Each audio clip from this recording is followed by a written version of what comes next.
अस्सलामुअलैकुम everyone, I welcome you all here. आज आपके कंप्यूटर सेक्शन में मॉक टेस्ट 6 है।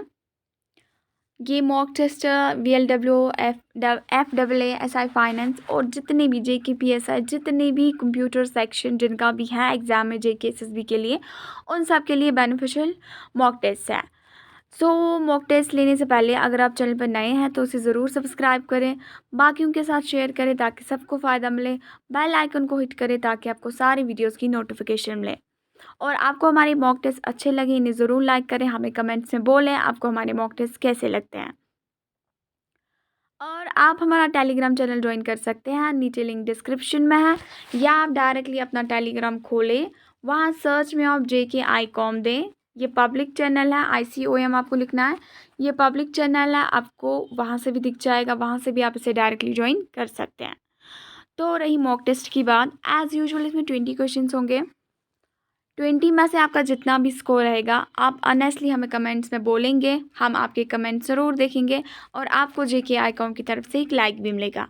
और एक बात, जितने भी हमने मॉक टेस्ट लिए हैं, चाहे वो GK हो, किसी और में लिए हो, कंप्यूटर की बात हो, जितने भी मॉक टेस्ट लिए वो प्लेलिस्ट में डाल के हैं, आप वहाँ से भी उन्हें चेक कर सकते हैं। वो बहुत ही बेनिफिशियल मॉक टेस्ट हैं, आप जाके खुद भी देख सकते हैं। उन सारे मॉक टेस्ट को आप अटेम्प्ट करें। So this is your first question on your screen. बहुत ही इंपॉर्टेंट क्वेश्चन है। The difference between the people having access to computer and internet and those without access is known as. आपको question पूछ रहा है वो लोग जिनको एक्सेस है कंप्यूटर्स की ओर, इंटरनेट की ओर, और वो लोग जिन्हें एक्सेस नहीं है इन सब फैसिलिटीज़ का, उस डिफरेंस को क्या बोलते हैं? क्या उसे इंटरनेट डिवाइड बोलते हैं, वेब डिवाइड बोलते हैं, डिजिटल डिवाइड बोलते हैं, ब्रॉडबैंड डिवाइड बोलते हैं? आप खुद से कोशिश करें, वीडियो को पॉज करें, फिर अच्छे से पढ़ें और आंसर दें। The right answer for this question is digital divide. उसे डिजिटल डिवाइड बोलते हैं। इन दो लोगों का जो डिफरेंस आता है ना, उसे डिजिटल डिवाइड कहते हैं। Question number 2 is here, which one of the following is not the characteristic. नहीं बोल रहा है वो कौन सी इन चारों में से चीज़ है जो करेक्टरिस्टिक नहीं है किसकी? Good governance and e governance that are closely linked and dependent on each other. बोलते हैं गुड गवर्नेंस और ई गवर्नेंस की कुछ करेक्टरिस्टिक्स हैं, लेकिन इन चारों में से कोई एक ऐसा होगा जो उसका करेक्टरिस्टिक नहीं होगा, वही आपको फाइंड आउट करना है।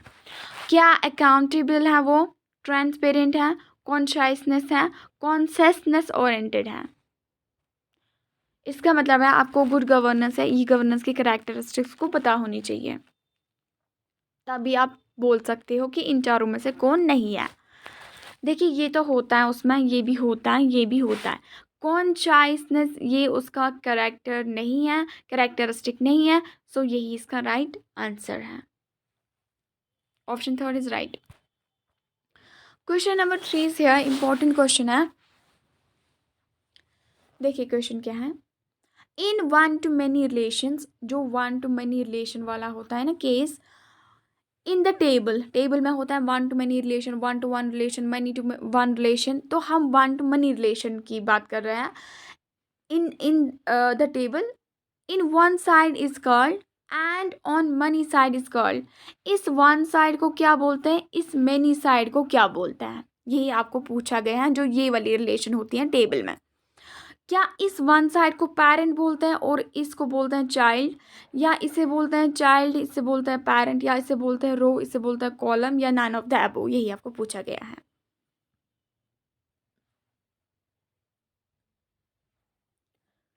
The right answer for this question is parent child. One side को बोलते हैं पेरेंट, जो मैनी साइड वाला का केस है इसे बोलते हैं चाइल्ड। आज समझ में? इंपॉर्टेंट क्वेश्चन है, यहाँ पे है। The use of information technology to improve the ability of government to address the needs of the society is known as. जब हम IT का यूज़ करते हैं ताकि जो इम्प्रूव हो जाए गवर्नमेंट की एबिलिटी किस में, ताकि वो नीड्स ऑफ सोसाइटी को देखे, उन्हें अच्छे से एड्रेस कर पाए, उसे क्या बोलते हैं? क्या उसे ई बिजनेस बोलते हैं, ई एडमिनिस्ट्रेशन बोलते हैं, ई गवर्नेंस बोलते हैं, ई मार्केटिंग बोलते हैं? The right answer is e governance. Question number 5 is here, what is the keyboard shortcut to perform redo operation in MS PowerPoint? अगर आपको रीडू को करना होगा ना, किसी ऑपरेशन को रीडू करना है, किसी डॉक्यूमेंट को रीडू करना है, आप कौन सी की को प्रेस करेंगे? Ctrl+R, Ctrl+Z, Ctrl+Y, Ctrl+R।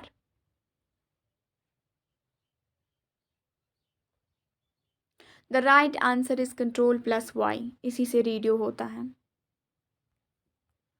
Question 6 is here. A program that provides software interface to hardware device is called। वो प्रोग्राम जो आपको इंटरफेस देगा, सॉफ्टवेयर इंटरफेस किसके साथ? हार्डवेयर डिवाइसेस के साथ, उसे क्या बोलते हैं? System software, application software, device driver, all of the above.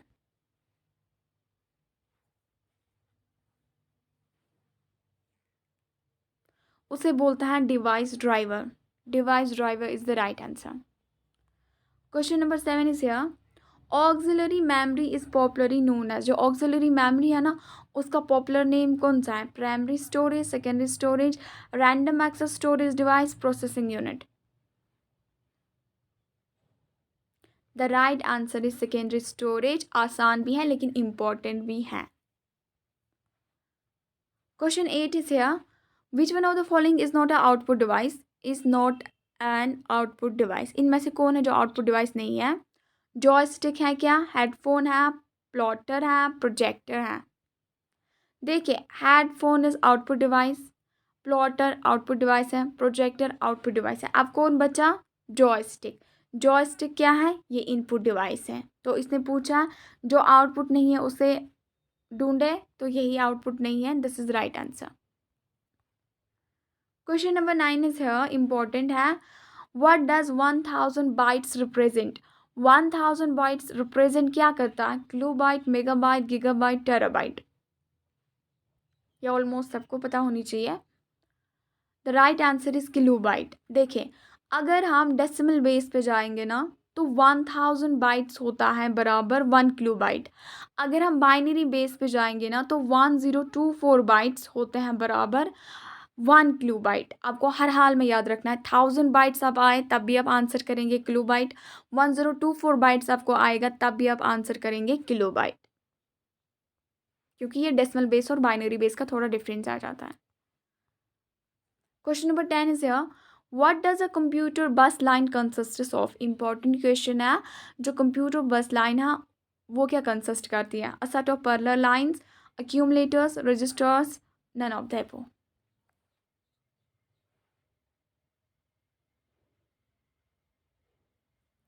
The right answer is set of parallel lines, क्योंकि उन्हें ऐसे कुछ पहुंचाना होता है और जो बाई डायरेक्शनल होती है उसे ऐसे भी लाना होता है, तो ये सेट ऑफ पैरेलल लाइंस होती है। Question is algorithm and flow chart helps us to. जो एल्गोरिथम है, फ्लो चार्ट है, वो किस में हमें हेल्प करता है? नीचे ऑप्शन है। First option is know the memory capacity, second option is identify the base of a number system, third option is direct the output of a printer, fourth option is specify the problem completely and clearly।